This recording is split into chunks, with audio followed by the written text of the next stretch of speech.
Textile को देख लीजिए, एक ऐसा मुल्क जो मुल्क हमसे बहुत पीछे था किसी जमाने में टेक्सटाइल में, वो अब हमसे कई गुना आगे बढ़ चुका है। सुहेल साहब, कौन सा मुल्क है, क्या वहाँ टेक्सटाइल के लिए रॉ मटेरियल मौजूद है? निका वहाँ तो रॉ मटेरियल तो शायद मौजूद हो, लेकिन उस मुल्क के अंदर कपास का एक पौधा नहीं उगता। उस मुल्क का नाम है बांग्लादेश। बांग्लादेश ने टेक्सटाइल मसनूआत की बरामदात के अंदर तमाम न सिर्फ रिकॉर्ड तोड़ दिए, बल्कि पाकिस्तान को भी बहुत पीछे छोड़ दिया। अस्सलाम वालेकुम दोस्तों, तो कैसे हैं आप लोग? उम्मीद करता हूं सब खैरियत से होंगे। मैं हूं जुनैद अली और आप देख रहे हैं जुनैद अली ऑफिशियल। आज एक नई वीडियो के रिएक्शन के साथ हाजिर हुए हैं। आज जिस वीडियो पे रिएक्शन लेके आए हैं वो है पाकिस्तानी मीडिया के हवाले से। पाकिस्तान की मीडिया में एक टॉक शो के अंदर जो है वो क्या लोग सोचते हैं कि बांग्लादेश की जो मईशत है, जो इकनॉमिक है, वो कहाँ तक पहुँच गई है और इसके बारे में क्या बातचीत हुई है, इसी हवाले से वीडियो स्टार्ट करने से पहले आप दोस्तों से गुजारिश है, अगर आप चैनल पर नए हैं तो चैनल को सब्सक्राइब करें, साथ बने बेल आइकॉन को भी दबाएं ताकि आपको वीडियो का नोटिफिकेशन सबसे पहले मिलता रहे। चलें वीडियो स्टार्ट करते हैं। 1 2 3 गो। আসসালামু আলাইকুম সুপ্রিয় দর্শক। ওয়ালাইকুম আসসালাম। বন্ধুরা, 1971 সালে যখন বাংলাদেশ পাকিস্তান থেকে আলাদা হয় বা বাংলাদেশ স্বাধীন হয়, তখন কোনো পাকিস্তানের মুখে না কোনো কষ্ট দেখা যায়নি, বরং তাদের মুখে একটা তৃপ্তি দেখা গিয়েছিল। তাদের অনেকে এটা বলেছিল যে ভালো হয়েছে যে বাংলাদেশ আমাদের থেকে আলাদা হয়ে গেছে, কারণ বাংলাদেশ ছিল আমাদের উপর একটা বোঝা স্বরূপ। বাংলাদেশ যদি আমাদের সাথে থাকতো তাহলে পাকিস্তান কখনো উন্নত করতে পারবে না। তারা এই কথা বলার সময় হয়তো এটা স্বপ্ন ভাবেনি যে এই গরিব বাংলাদেশ একদিন তাদেরকে পিছিয়ে ফেলে দেবে। তারা হয়তো স্বপ্ন ভাবেনি যে যেই বাংলাদেশকে তারা আজকে অবহেলা করে এত কথা বলতেছে, এত কটূক্তি করে কথা বলতেছে, সেই বাংলাদেশে একদিন তাদেরকে প্রায় সব বিষয়ে পিছিয়ে ফেলে দেবে। সেই বাংলাদেশই একদিন উন্নত রাষ্ট্রে পরিণত হবে। তাহলে চলুন বন্ধুরা, আজকে গিয়ে একটু দেখে আসি যে বাংলাদেশকে একসময় নিজের বোঝা মনে করা সে পাকিস্তান আজকে বাংলাদেশ সম্পর্কে কি ভাবে বা বাংলাদেশ সম্পর্কে কি বলছে। তো বন্ধুরা, আমি রিয়াদুল হক গালিব, আপনারা দেখছেন TRM 155S। আর বন্ধুরা, আপনারা অবশ্যই আমার চ্যানেলকে সাবস্ক্রাইব করবেন, বেল আইকনে ছোট্ট একটা ক্লিক করে আমাদের পাশে कर दीजिए सब्सक्राइब, नीचे लिंक दिया हुआ है इनके चैनल का, और इनके चैनल को भी सब्सक्राइब जो है वो कर दे। बहुत अच्छी वीडियोस बनाते हैं। আপনারা অবশ্যই ডেসক্রিপশনে পেয়ে যাবেন। তাহলে চলুন বন্ধুরা, দেরি না করে ভিডিওটি এখনই শুরু করা যাক।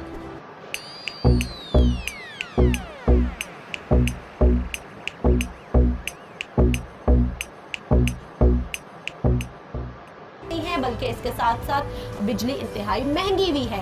अगर आप बांग्लादेश से का मुकाबला करें, बांग्लादेश एक ऐसी मईशत आबादी के लिहाज से हमसे ज़्यादा, लेकिन वहाँ पर भी एक्सपोर्ट्स हमसे बहुत कम थी और अब वो लोग हमसे एक्सपोर्ट्स में बहुत आगे हैं। ये बांग्लादेश जैसा मुल्क भी पाकिस्तान को एक्सपोर्ट्स में बीट कर चुका है, उनके एक्सपोर्ट्स राइज कर चुकी है। और वहाँ पर जो एनर्जी कॉस्ट है पर यूनिट, अगर आप देखें 8 से 9 रुपए पर यूनिट है। पाकिस्तान के अंदर आपको तकरीबन 14 रुपए पर यूनिट, यानी कि ना तो बिजली मिलती है और अगर मिलती है तो बहुत महंगी मिलती है। लेकिन आप देखेंगे बांग्लादेश की एक्सपोर्ट हमारे बराबर थी 5 साल पहले, हम 25 से 20 पे चले गए और वो 24-25 से लेके अब वो 40 की तक पहुंच गए हैं। बांग्लादेश की बढ़ती चली जा रही है। हम पिछले कई महीनों से जब बिजनेसमैन से बात करते हैं तो वो बताते हैं कि जी बिजली महंगी है, गैस महंगी है, टैक्स का बर्डन बहुत ज़्यादा है, इसलिए हम एक्सपोर्ट नहीं कर पा रहे, हमारे सेल्स टैक्स। आपको याद है बांग्लादेश को हम एक दफ़ा जब वो ईस्ट पाकिस्तान था तो उसको बास्केट केस कहा करते थे।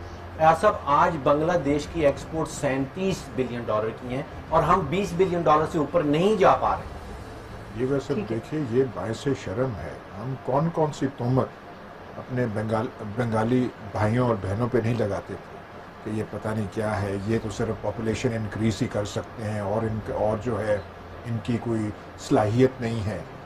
लेकिन देखिए ये जो बात है, और अगर पता नहीं हमें वो समझ आती है ये नहीं कि बांग्लादेश की जो बरामदात हैं वो इतनी बढ़ गई हैं, हमसे ज़्यादा है।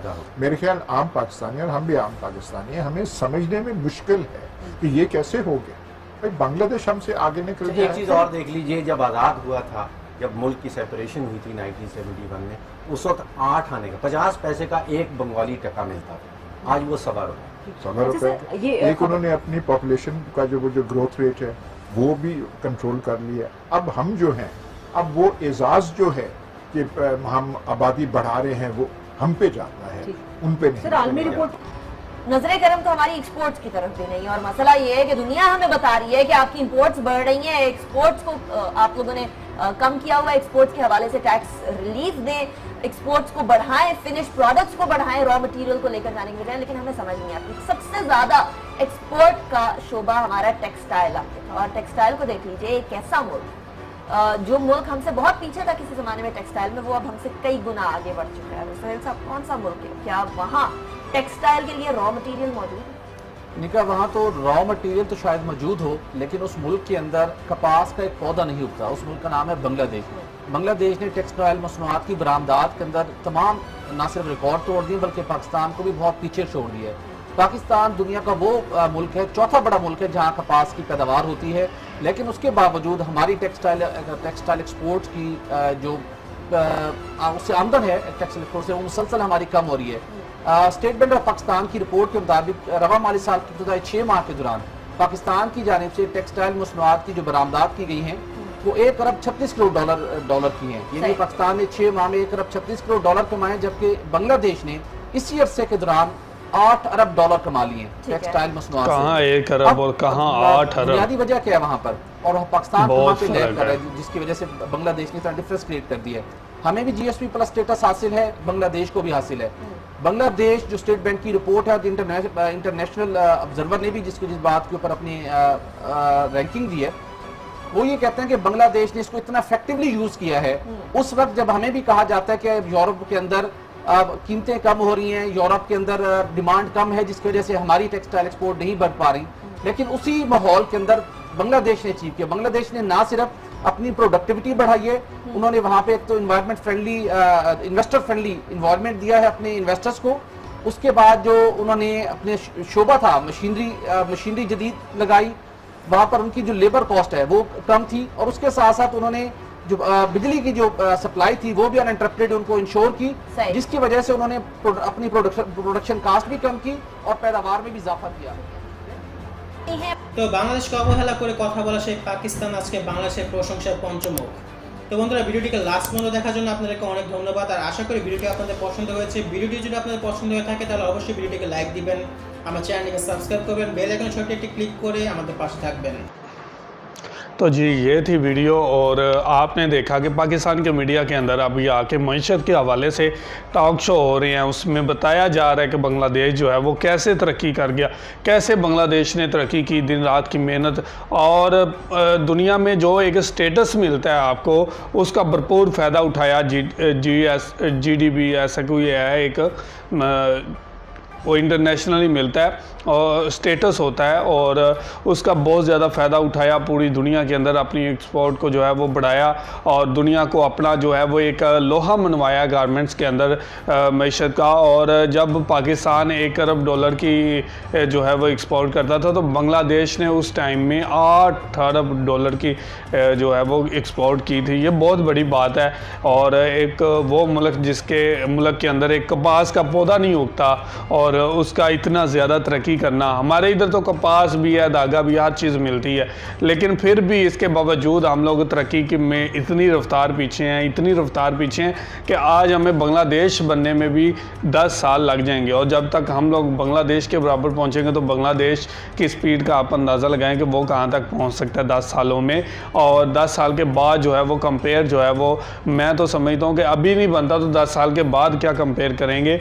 और बांग्लादेश के अंदर उन्होंने बहुत ज़्यादा टैक्स में छूट दी अपने लोगों को, फैक्ट्रियाँ लगाने वालों को बिजली दी, उसके अलावा बहुत सारी सहूलतें दी। आलमी मार्केट में एक पहचान बनाने के लिए उन्होंने टैक्स की परवाह नहीं की, उन्होंने बहुत सारे शोबों में रिलीफ दिया है। आज यही वजह है कि बांग्लादेश के अंदर गारमेंट्स एक बहुत बड़ी मार्केट है पूरी दुनिया के अंदर। चाइना के बाद बांग्लादेश का नाम आता है, और जिस स्पीड से, जिस लिहाज से ये चल रहा है, मुझे तो लगता है आने वाले टाइम में जो है वो चाइना को भी बीट करते हुए नज़र आ रहा है बांग्लादेश। और अमेरिका के हवानों तक वो ट्रंप जो है वो बांग्लादेशी प्रोडक्ट जो हैं वो यूज़ करता है, टी-शर्ट्स पहन रहा है। तो ये बात है कि आने वाले टाइम में चाइना से भी आगे निकलता हुए हमें चीन गारमेंट्स के अंदर नज़र आ रहा है, जिस तरह से नंबर 2 पे और नंबर 1 पे जो है वो चाइना है। तो ये बहुत ही अच्छा मुकाबला होने वाला है। वो एक छोटा सा मुल्क जो कि अगर चाइना के अंदर ऐसे मुल्क बनाना चाहें तो आप 20 मुल्क बना सकते हो। तो कहने का मतलब सिर्फ इतना ही है कि बांग्लादेश के लोगों ने, बांग्लादेश की गवर्नमेंट ने बहुत जो है वो फ्रेंडली काम किए हैं पूरी दुनिया के अंदर, जो प्रोडक्ट्स वगैरह लॉन्च की है। ये थी आज की वीडियो। आप इस वीडियो के बारे में क्या कहना चाहते हैं ज़रूर कमेंट करके हमें बताइएगा। बहुत शुक्रिया।